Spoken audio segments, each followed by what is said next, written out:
binayaran po ako ni Senrisa Ontiveros para mag-testify laban kay PRRD, VP Sara at kay Pastor Apollo C. Quiboloy.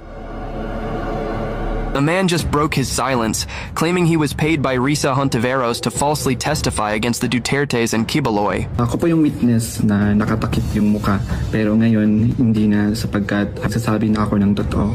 Sa Glory Mountain po, pag dumadating po si Quiboloy, sakay ng chopper, may dala po siyang mga malalaking bag. Laman po ay mga iba't ibang uri ng baril. Minsan po pumupunta din po doon si former President Rodrigo Duterte at former Mayor Davao Mayor Sara Duterte. At pag umaalis na po sila doon, dala na po nila yung mga bag. Lahat ng sinabi ko at makasama ko doon ay ginawa lamang ni Senrisa upang papagsakin si Pastor at ang buong kingdom at kunin ang kanilang mga ari-arian.